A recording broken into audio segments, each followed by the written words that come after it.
और विक्या को बोल काळजी नको करू, गांव वालों को बहुत गर्व है उसके ऊपर। अपनी खुद की माँ छोड़कर वो भारत माँ के पास जा रहा है।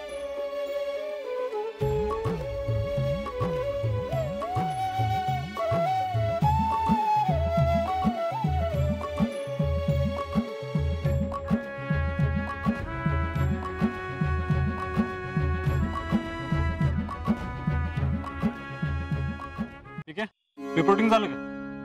होय. हा, म्हणजे आता तू भरती झाला म्हणून समजायचं. हा काय रावलंय? होय. आणि आता तुझी बारी, लवकर यायचंयस. अरे पुढच्या भरतीला फिक्स आहे बघ, फक्त नशिबानं इथंच यायला पाहिजे का? हा, वाट बघतोय. आजा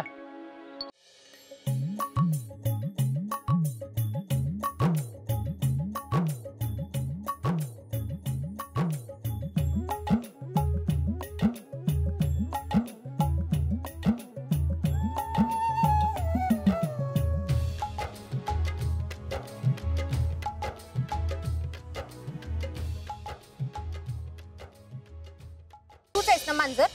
हा, आधी तू आमच्या अजिंक्यांना बोका बोका केलंस, दुसऱ्या पोरी बरोबर त्यांचं नाव जोडत होतीस, पण या सगळ्याच्या मागे तूच आहेस. मी म्हणजे तुझा नाम आमच्या अजिंक्यांचं सुरू आहे. तुला कोणी सांगितलंय नुसतं वरवर दाखवायचं की काय नाही, पण आतनं काय आतनं तुम्ही कुठल्या तरी बागेत भेटायला गेला होता, हे खरं आहे का नाही? आजा, अरे इकेच्या आईची तब्येत कशी आहे? हा आता बरी आहे. हा,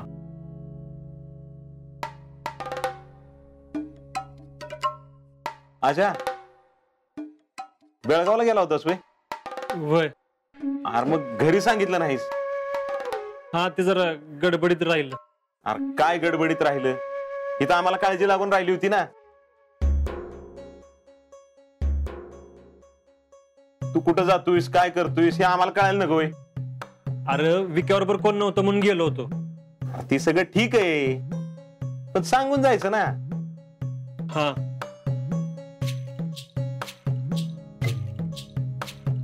आलोच.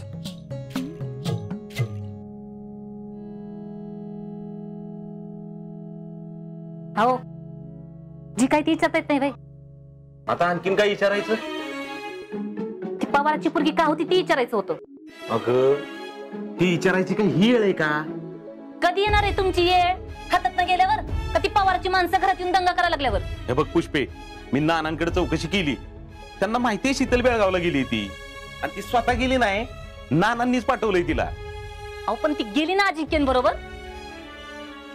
हे बघ पुष्पे, मला नाही वाटत त्या दोघांच्यात तसं काय असेल म्हणून. आणि तसं काय असतं तर नानांनी पाठवलं असतं का तिला? तर नाना विचारूनच करणार आहेत होय ती. हे बघा, तुम्ही आता अजिंक्यांना बोलायला पाहिजे होता. अगं पण ही येळ आहे का ही विचारायची? किंवा आलाय कुठनं काय कळतं का नाही तुला? आणि आले आले असले विषय घेते तू. असंच करा, प्रत्येक गोष्टीत पालत घाला, आणि डोक्यावरनं पाणी चाललं ना ती या बोंबलत. मला सांगा, रोज तुम्ही नाना बरोबर असता ना? हो. एकच जागी काम करता ना? अहो मग ह्या कारणानं तुम्ही अडचणीत यायला नका ना, म्हणून म्हणते मी. नंतर बोलू आपण त्याच्यावर. नंतरच बोला, त्यावर ती पवाराची पोरगी आहेच बोलायला. काय ग जेडे? आता हिला काय झालं आणखीन? काय माहित, घरात कुणाला ना काय बोलायची सोयच राहिली नाही. जी ती आपल्या मनाला येईल ना तसंच वागतात. तू म्हणजे पार्लरच्या जाहिरातीसाठी काढायचे?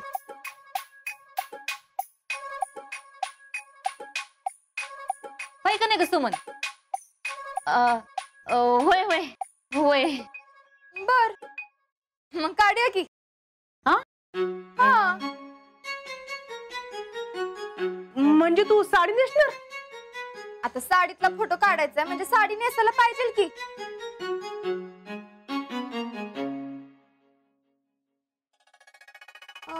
मी काय म्हणती, एखादा दुसरा फोटो चालणार नाही का?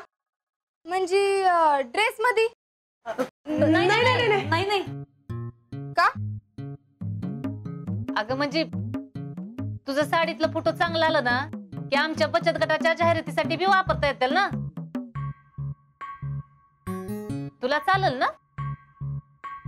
हा पण काय? पण बिन काय नाही. आता नाही ते प्रश्न विचारू नका. ती नेसल साडी आता म्हणली ना हो. तू म्हण डबा झाला ना भरून? होय. दे की तिला. अजिंक्य बाहेर थांबले असतील ना? हो.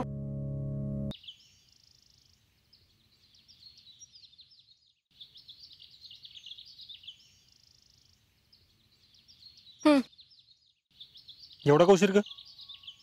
आतमध्ये मीटिंग चालली आहे बायकांची. तुझी मामी बी आली आहे की. काय? मामी कशाला आल्यात? आता मला काय माहित. असं काय तर काम.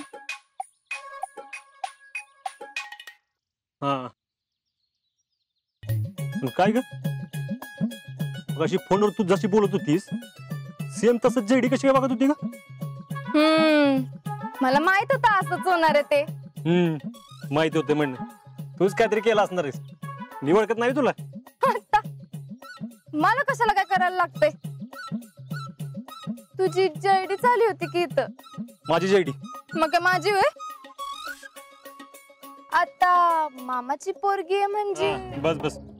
का बायकोचा हिस्से काढायला नको वाटतंय वे? हे गप्ती का आता? हसायला काय झालं? मग आजकालच्या पोरांना इतकं बडक नटलेलं नाही आवडत. आजकालच्या पोरांना पोरगी जशी आवडेल तशी सजायला पाहिजे ना. तूच ये इकडं आणि सांग की काय करायचं ते.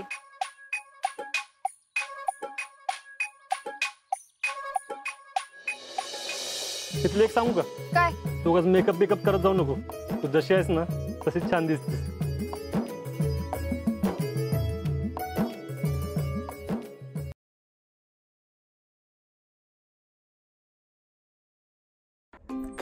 बस मध्ये ओळख झाली. कुठल्या? शिर्डी कोपरगाव एसटी बस मध्ये. कुठली एसटी बस? पंढरपूर बस असायची. इथनं कोपरगावला जायचं कॉलेजला ना. मग फर्स्ट टाइम तिला बघितलं तसं प्रेमात पडलो. त्यांची अटच ती होती, तू जेव्हा केव्हा डिवोर्स घेशील मला तू तुझ्या दोन्ही मुलांसोबत हवी. मला फक्त तू नको. तू सुद्धा नको, मला काहीच नको.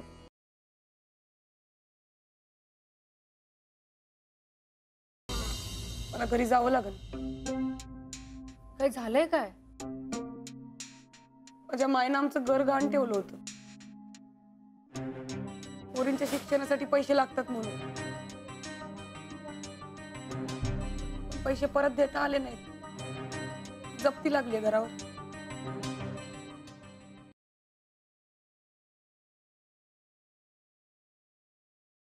हमने जो कुछ भी कहा ना वो हमारे दिल का दर्द था.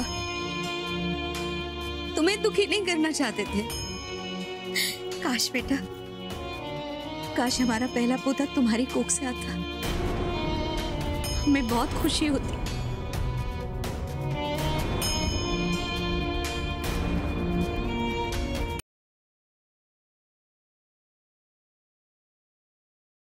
कौतुक वाटतं मला. चावीबद्दल कोणी काहीच बोललं नाही.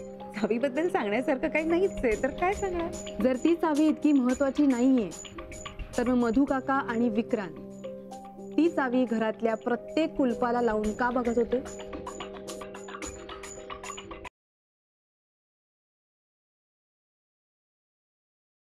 झालंय का ते तरी सांगशील का मला? लायर आहेस तू, खोटं बोलतोस माझी नेहमी. पण बच्चा झालंय तरी काय झालंय मलाच विचार तू. मी तुला पैसे मागितले, तुम्हाला पैसे दिले नाही दिले. आणि त्या राधिकाने स्कूटर घेतली. तुझं आणि ह्या मुलीचं प्रकरण चालू असल्याचा सज्जड पुरावा आता माझ्याकडे आहे. अरे व्हॉइस रेकॉर्डिंग दोघांचा आहे. आता दोघांचा आवाज राधिका नक्कीच ओळखेल.